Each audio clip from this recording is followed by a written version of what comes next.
જય શ્રી કૃષ્ણ. પ્રિય વૈષ્ણવજનો, આજે આપણે પુષ્ટિ સત્સંગ સાગર ચેનલમાં જૂનાગઢની અંદર આવેલી પંચાહાટડી બજારમાં જે મોટી હવેલી કહેવાય એના ઇતિહાસ વિશે તથા ત્યાં શ્રી વલ્લભકુળના બાલક શ્રી માધવરાયજી મહારાજશ્રીએ પ્રગટ પ્રતાપ બતાવ્યો તેના વિશે આપણે ચર્ચા કરશું. એ પહેલાં જો આપે પુષ્ટિ સત્સંગ સાગર ચેનલને સબસ્ક્રાઈબ ન કરી હોય તો સબસ્ક્રાઈબ કરો તથા અન્ય વૈષ્ણવ મિત્રોને શેર કરજો, જેથી સત્સંગના નવા નવા વિડીયોઝ તેમને સુધી પણ પહોંચી શકે. હવે આ જૂનાગઢની હવેલીનો આપણે જોઈએ તો એ પહેલાં એ હવેલીની અંદર જે મહારાજશ્રીને મુકામની વ્યવસ્થા કરી હતી અને એક કાળતરો સાપ, એક નાગ, એના વિશેની આખી વાત છે.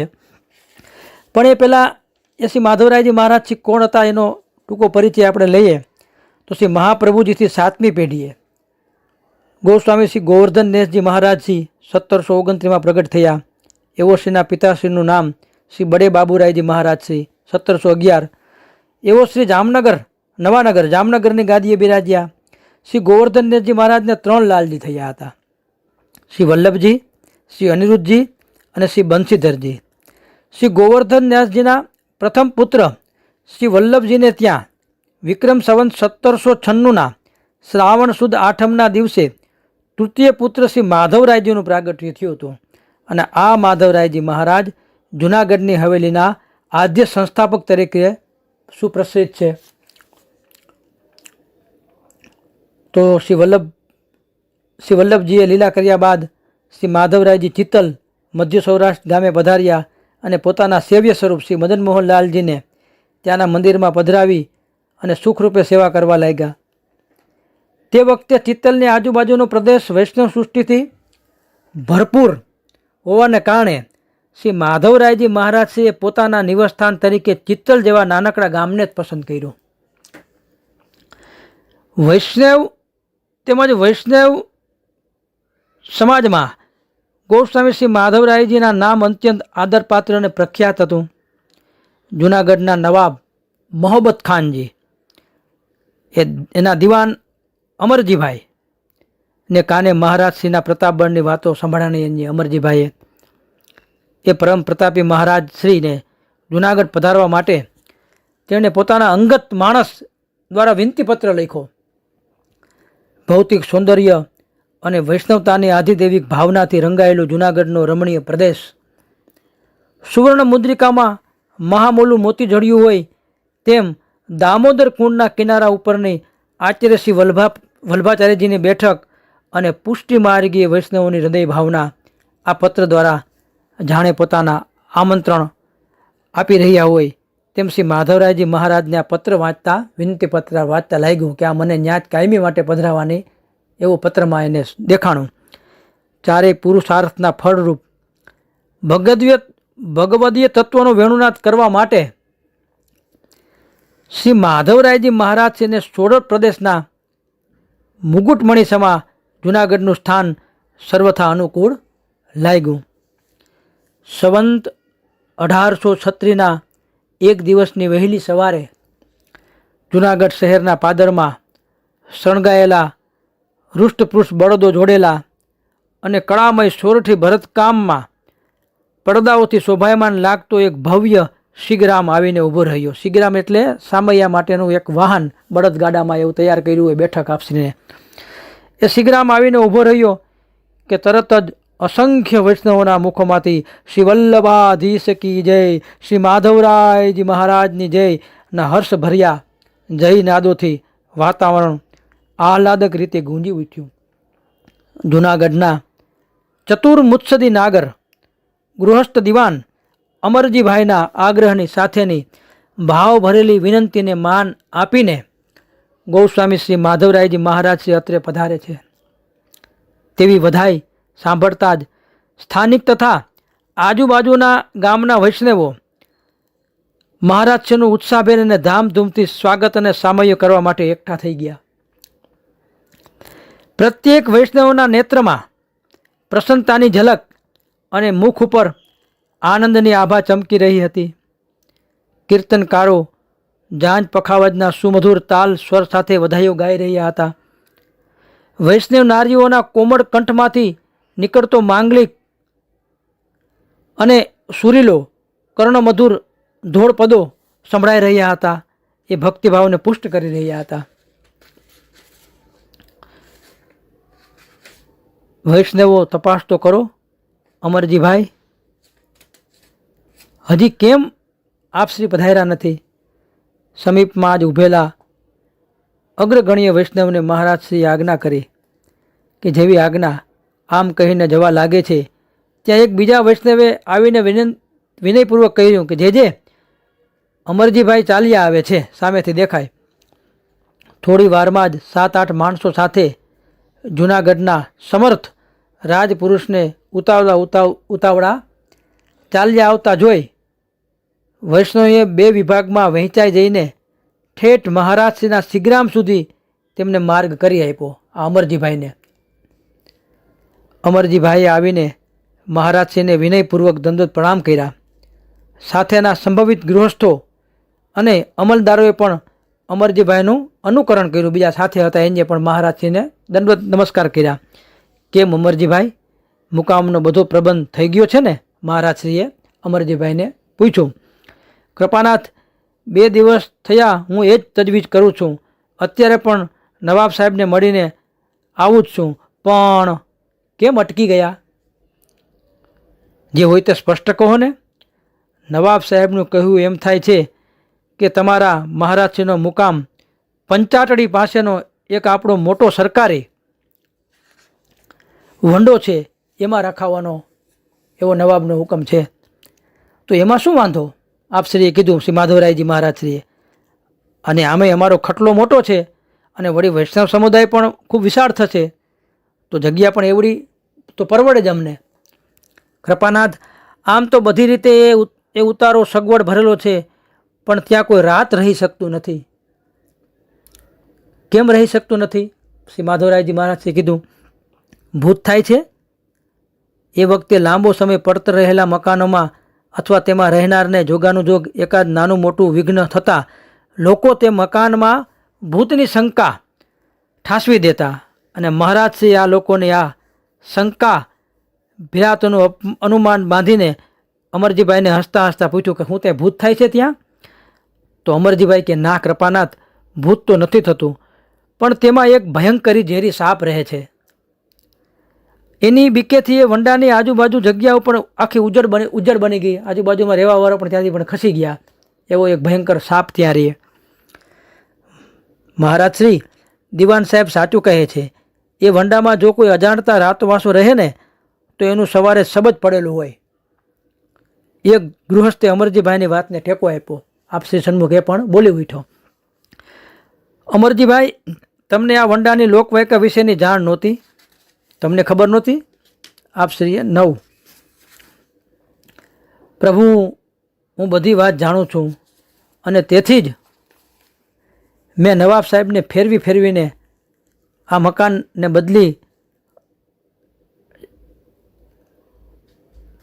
બદલી મારી જાણમાં હતા એવા બીજા મકાનોમાં કોઈ પણ એક મકાનમાં આપને ઉતારવા માટે મેં સમજાવ્યા હતા.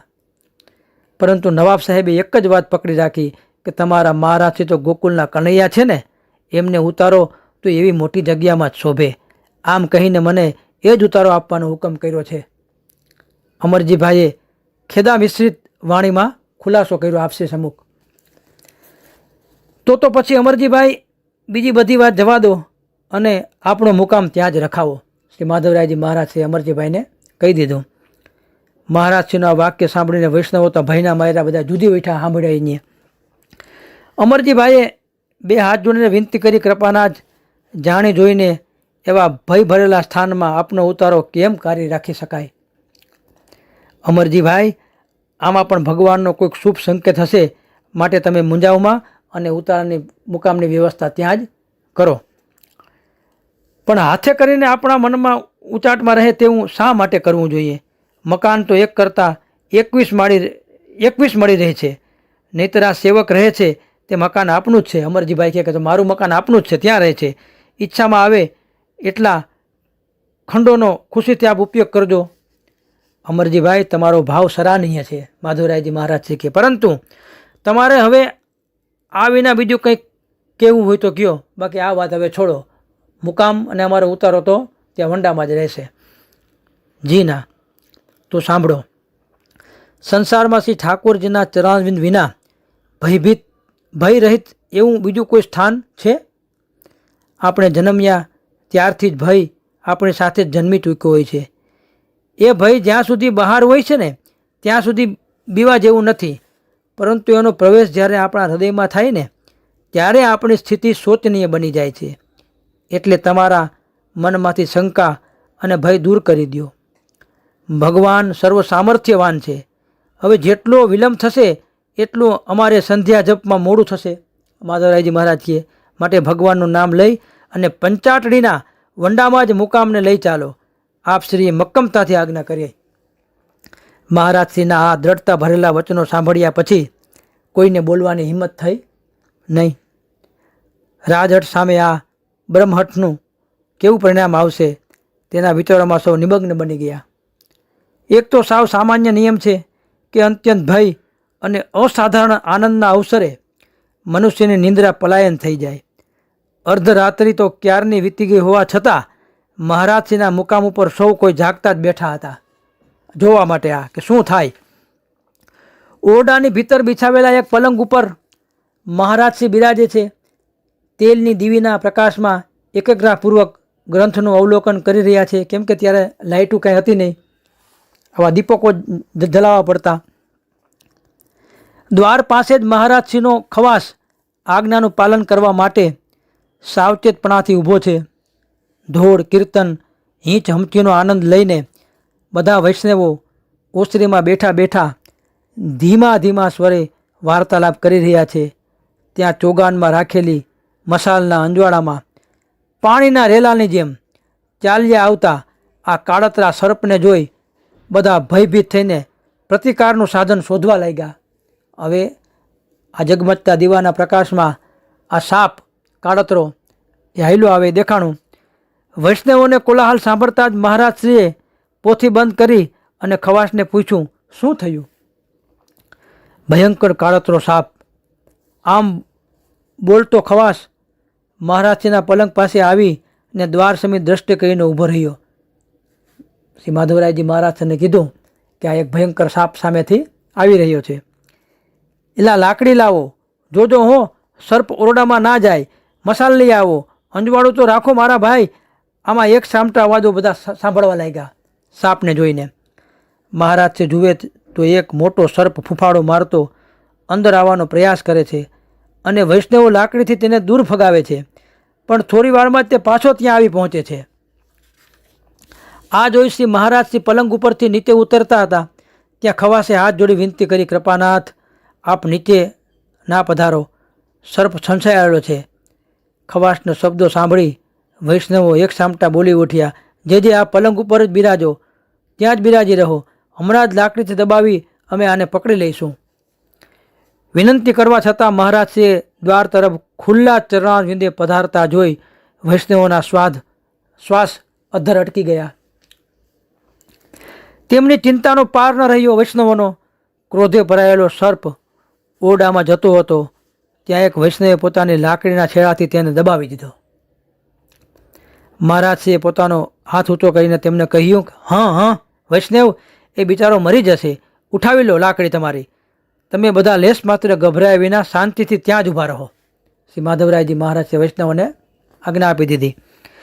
મહારાજશ્રીની આજ્ઞા થતાં બધા વૈષ્ણવો ઉદ્વિગ્ન ચિત્તે ત્યાં ઊભા રહ્યા. લાકડીના દાબમાંથી છૂટો પડતા વેત જ તે વિષધર સર્પ સડસડાટ કરતો અંદર દાખલ થઈ ગયો. વૈષ્ણવોના હૃદયના ધબકારા વધી ગયા. ભયંકર સર્પને પોતાની પાસે આવી રહેલો જોવા છતાં મહારાજશ્રીના મુખ ઉપર ઝળકી રહેલી પ્રસન્નતાયુક્ત શાંતિમાં લેશ માત્ર પરિવર્તન કાંઈ થયું નહીં. એવો શ્રી અદબ સ્થિરતાથી ત્યાં જ ઊભા રહ્યા હતા. કેમ જાણે વર્ષો થયા સંસારમાં ભટકી રહેલો કોઈ ત્રસ્ત જીવ શરણે આવી રહ્યો હોય ને, અને તેમાં સામું શ્રી ગુરુદેવ દયાર્દ્ર દ્રષ્ટિથી જોઈ રહ્યા હોય તેમ પોતાના ચરણ સમીપ આવી રહેલા સર્પને તેવી જ કરુણાભરી દ્રષ્ટિથી મહારાજશ્રી જોઈ રહ્યા હતા. નિમિષ માત્રમાં કોઈ નિશ્ચય કરી લીધો હોય તેમ મહારાજશ્રીએ પોતાના જમણા ચરણને સર્પના મોઢા પાસે ધર્યો. હવે આપશ્રી ત્યાં ઠાડા હતા, ઊભા હતા, અને તેમણે પોતાનો જમણો ચરણ સર્પની સામે ધરી દીધો કે તરત જ તે વિષ ધરે મહારાજશ્રીના અંગૂઠાને મોઢામાં લઈ જોરથી ડંખ માર્યો જોરથી જમણા ચરણમાં. આ કલ્પનાતીત બનાવથી વૈષ્ણવો અવાહક બની ગયા. કેમ કે જે વૈષ્ણવે નજરે જોયું હોય આ દ્રશ્ય કે ભાઈ આપશ્રીને સાપ ડસી રહ્યો છે તો કેમે થઈ જાય ને બધાને. જાણો આ દ્રશ્ય તેમનાથી જોયું ન જતું હોય તેમણે શ્રી વલ્લભના હૃદયોગાર સાથે પોતાના નેત્રો વીંચી લીધા અને દંશ જાણે પોતાની છાતી ઉપર થયો હોય ને વૈષ્ણવોને બધું એવું દુઃખ વૈષ્ણવે બધાએ અનુભવ્યું. હવે શું થશે એવા માનસિક આઘાતથી પ્રેરાઈને તેમણે નેત્રો ખોલીને જોયું તો તેમના આશ્ચર્યની અવધિ થઈ ગઈ. જેવો આ કાળતરા સાપ વિષધર સાપે આપશ્રીએ જમણો ચરણ આગળ ધર્યો અને દંશ દીધો ને ત્યાં બધા વૈષ્ણવો જ્યાં ઊભા હતા એ બધા આંખું મીટી ગયા. પણ થોડી વારમાં આંખું ખોલી બધાએ તો એને કંઈક અજુકતુક દેખાણો.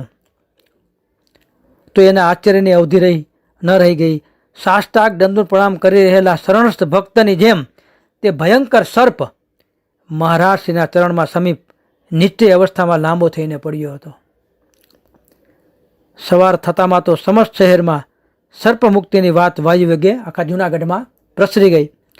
નવાબ મોહમ્મદ ખાનજીએ પણ એક બાતમીદારે આ પ્રસંગનું વિગતવાર વર્ણન આપતા જણાવ્યું કે જનાબ, મહારાજશ્રીની આજ્ઞાથી જ્યારે એ મરેલા સર્પના ખોડિયા ઉપર કપડું ઓઢાડીને તેનો અગ્નિ સંસ્કાર કરવામાં આવ્યો ત્યારે તેમાંથી ચંદનની સુગંધ મહેકી રહી હતી. હવે મહારાજશ્રીએ એવી આજ્ઞા કરી કે આને કપડું ઓઢાડી દો અને આનો અગ્નિ સંસ્કાર આ સર્પનો કરો. પણ અગ્નિ સંસ્કાર થયો એટલે એના ખોડિયાના દેહમાંથી એની ચંદનની સુગંધ મહેકી રહી હતી. આ એક એનો માણસ આ મોહમ્મદ ખાનજી નવાબને કહેવા આવ્યો. બાતમીદારની વાત સાંભળીને નવાબ સાહેબના આશ્ચર્યનો પાર રહ્યો નહીં. જેણે આજ સુધીમાં અનેક માણસોના પ્રાણ લઈ લીધા એવો આ સર્પ વિષધર એવો કાળતરો નાગ હતો. એના રહેઠાણની આજુબાજુની જગ્યાઓ પણ ઉજ્જડ બની ગઈ હતી. બધા એના સ્થાન છોડીને બીજા રહેવા વયા ગયા. તે ભયંકર સર્પને ચરણ સ્પર્શથી મુક્ત કરનાર મહારાજશ્રી પ્રત્યે નવાબ મોહમ્મદ ખાનજીને અતુલિત માનની લાગણી થઈ ગઈ. ઓહો, ખરેખર આ ગોકુલ કે કનૈયા હે. આવા મહાપુરુષ પોતાના રાજ્યમાં કાયમ વસતા હોય ને તો કેવું સારું, એવો એનો વિચાર મોહમ્મદ ખાનજીને આવ્યો. તેમનો વિચાર આવ્યો તરત જ પોતાની ગાડી જોડાવીને દિવાન અમરજીભાઈને તથા બીજા 4-5 અંગત માણસોને સાથે લઈ અને તેઓ શ્રી મહારાજશ્રીના દર્શને ઉપડ્યા. નવાબ સાહેબની ચોકડી 4 ઘોડાની ગાડીને ચોકડી કહેવાતી જૂનામાં, એટલે 4 ઘોડાથી એ રથ જોડાયેલો હતો. જ્યારે પંચાટણીમાં આવી ત્યારે અસંખ્ય માણસોને ત્યાં કીડિયારાની જેમ ઉભરાતા જોયા. ઘણા બધા માણસો આ પ્રતાપગઢ પાસી માધવરાય મહારાજશ્રીનું જોયું એટલે વાત વાયુ વેગે પ્રસરી ગઈ જૂનાગઢમાં. તો ઘણા વૈષ્ણવો અને બધા બીજા ઇતર માણસો પણ ત્યાં જોવા ભેગા થઈ ગયા. એવું આમ નવાબે જોયું.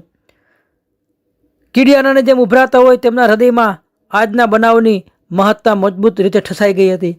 ધીમે ધીમે માર્ગ કરતા તેઓ મહારાજશ્રીના મુકામ ઉપર પહોંચ્યા. મહારાજશ્રીને નમસ્કાર કરતા નવાબ સાહેબે વિનંતી કરી, મહારાજશ્રી, આપ તો ગોકુલના કનૈયા છો.